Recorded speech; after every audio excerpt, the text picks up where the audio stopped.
नरेंद्र मोदी, नरेंद्र मोदी, भाजपा सरकार। दोस्तों, आप सभी को गणतंत्र दिवस की बहुत बहुत बधाई। आज के दिन हम उस संविधान को याद करते हैं जो हमें सवाल पूछने, असहमति जताने और सच बोलने का अधिकार देता है।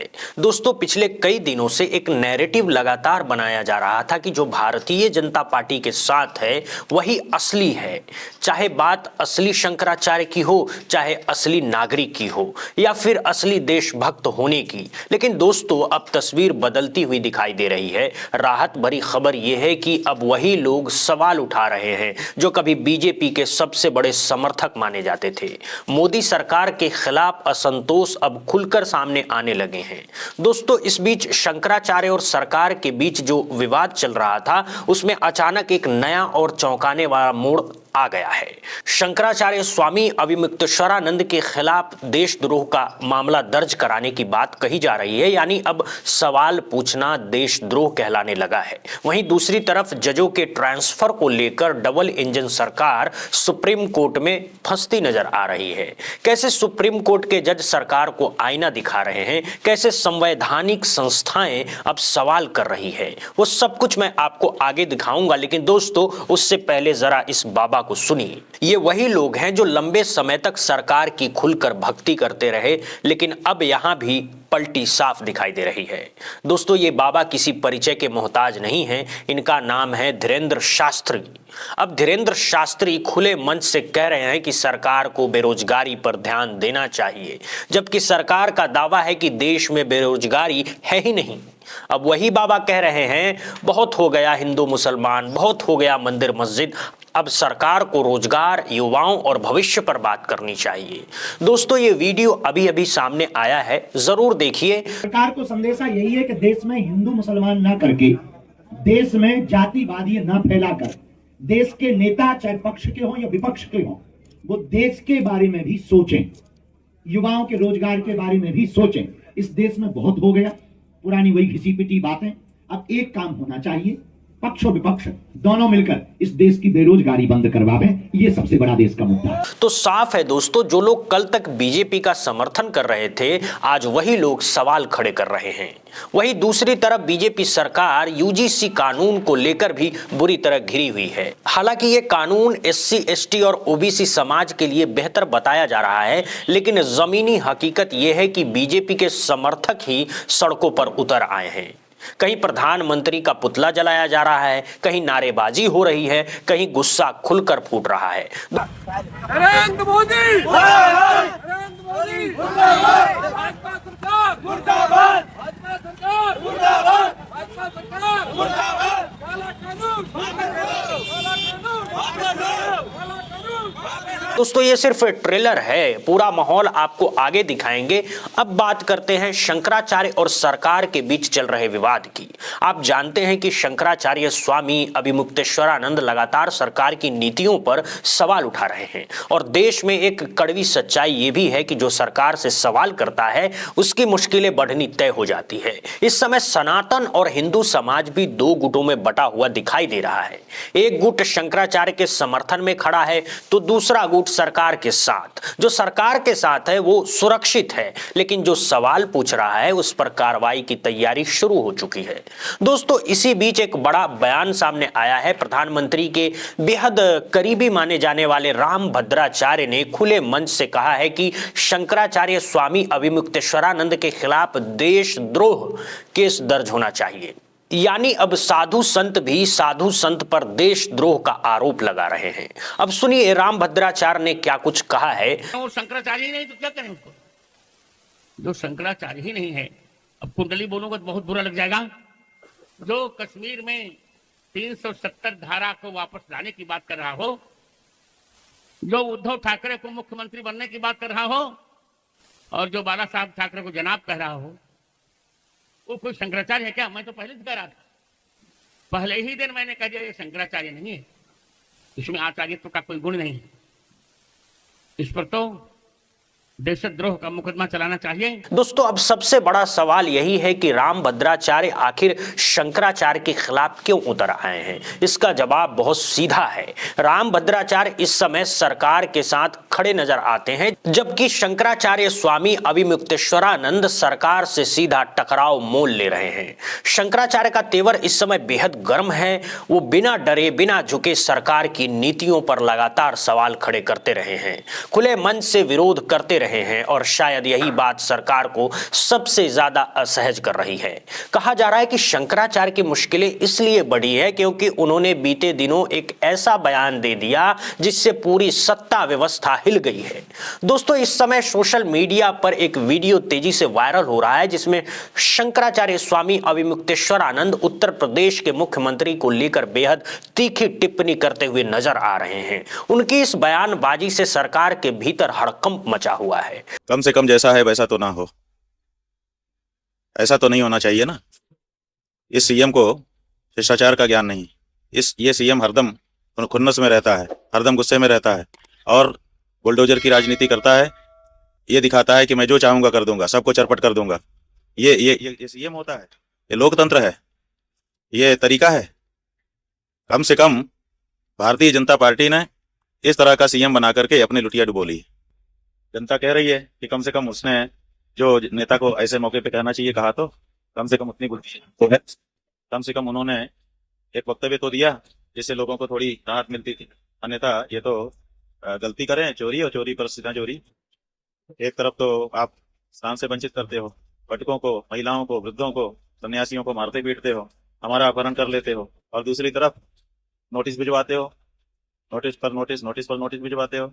ये क्या है? ये सीएम का काम करने का तरीका है? लेकिन ये व्यक्ति तो इतने लंबे समय में इतना बहुमत हाथ में रखते हुए भी गौ माता की जब रक्षा नहीं कर पाया तो क्या करेगा? लाशों पे राजनीति करता रहा। ये केशव प्रसाद मौर्य ने जब कल परसों कहा तो हम लोगों को अच्छा लगा, तो हमारे मुंह से निकला कि इससे अच्छा तो केशव प्रसाद मौर्य ही सीएम होता, कम से कम समझता तो है परिस्थितियों को, और उनको जो गलती हो गई उसको सुधारने के लिए सोचता तो है। ये तो गलती को भी सही बनाने के लिए काम कर। शंकराचार्य ने सीधे तौर पर उत्तर प्रदेश के मुख्यमंत्री को इस पद के लिए अयोग्य बता दिया। उन्होंने साफ शब्दों में कहा है कि बीजेपी ने इन्हें सत्ता की कुर्सी पर बैठाकर अपनी ही लुटिया डुबो दी है। यानी ये सिर्फ एक बयान नहीं था, ये डबल इंजन सरकार के लिए खुली चुनौती थी। इसीलिए अब ये कहा जाने लगा है कि बीजेपी की उल्टी गिनती यहीं से शुरू हो चुकी है, क्योंकि डबल इंजन सरकार लगातार ऐसे फैसले ले रही है जिससे उनके अपने ही समर्थक नाराज होते जा रहे हैं। दोस्तों, सरकार सिर्फ धार्मिक और राजनीतिक मोर्चों पर ही नहीं बल्कि न्यायपालिका के मुद्दे पर भी बुरी तरह फंसती नजर आ रही है। अब जरा इस शख्स को पहचानिए। संभल हिंसा के आरोपी रह चुके सीओ अनुज चौधरी, जो एक बार फिर सुर्खियों में हैं। संभल कोर्ट के सीडीजेएम ने आदेश दिया कि एएसपी अनुज चौधरी के खिलाफ एफआईआर दर्ज की जाए, लेकिन दोस्तों जैसे ही ये आदेश सामने आया तुरंत सीडीजेएम का तबादला कर दिया गया।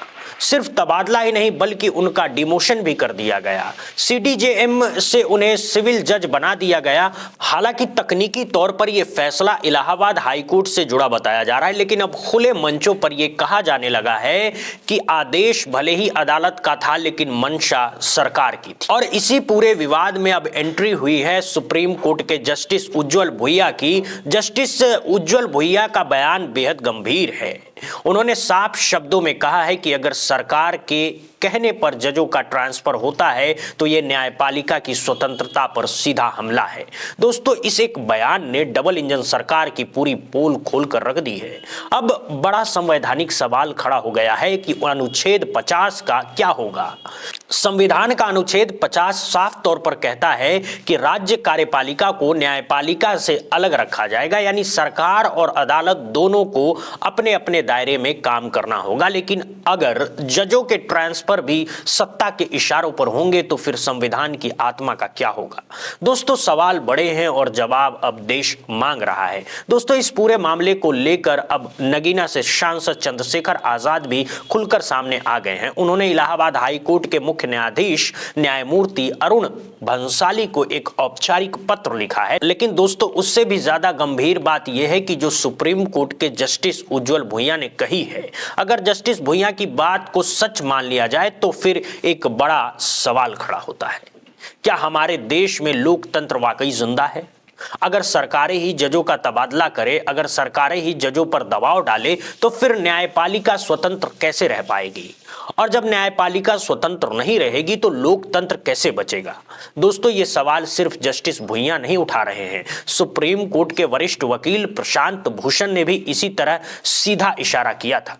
प्रशांत भूषण ने साफ शब्दों में कहा है कि आज हाई कोर्ट और सुप्रीम कोर्ट सरकार की कठपुतली बनते जा रही है। उन्होंने कहा कि आजकल जो फैसले, आदेश और टिप्पणियां अदालतों से आ रही हैं, उन्हें देखकर ऐसा लगता है मानो सब कुछ सरकार के इशारों पर हो रहा है।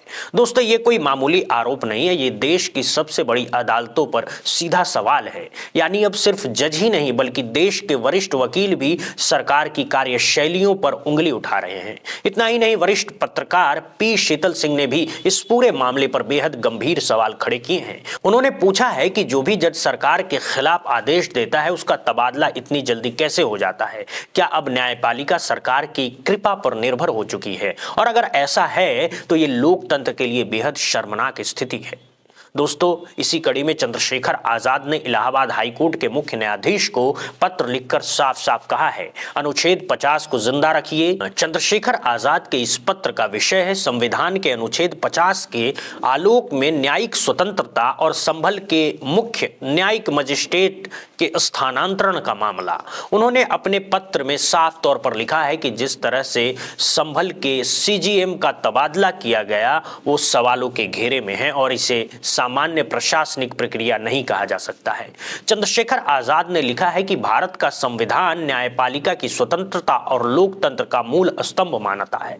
संविधान के अनुच्छेद 50 में स्पष्ट निर्देश दिया गया है कि राज्य यानी सरकार कार्यपालिका को न्यायपालिका से अलग रखने का प्रयास करेगी ताकि न्याय निष्पक्ष, निर्भीक और स्वतंत्र रूप से हो सके।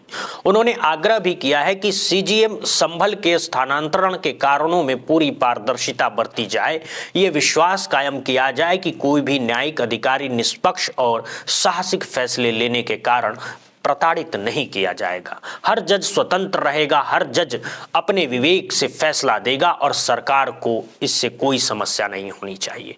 दोस्तों, साफ है कि चंद्रशेखर आजाद खुलकर न्यायिक स्वतंत्रता की वकालत कर रहे हैं। अब बड़ा सवाल यह है कि मुख्य न्यायाधीश इस पत्र पर क्या संज्ञान लेते हैं। बहरहाल दोस्तों, जो कुछ भी इस समय हो रहा है उससे इतना तो साफ है कि सरकार बैकफुट पर नजर आ रही है, आक्रोश बढ़ रहा है और हालात ऐसे बनते जा रहे हैं कि सरकार के अपने ही हार्डकोर समर्थक नाराज दिखाई दे रहे हैं।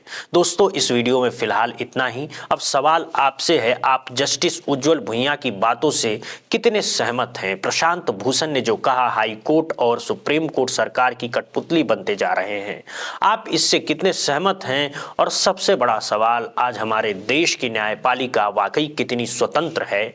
आप अपनी राय कमेंट बॉक्स में जरूर बताइएगा। बहुत बहुत धन्यवाद, बहुत बहुत शुक्रिया दोस्तों।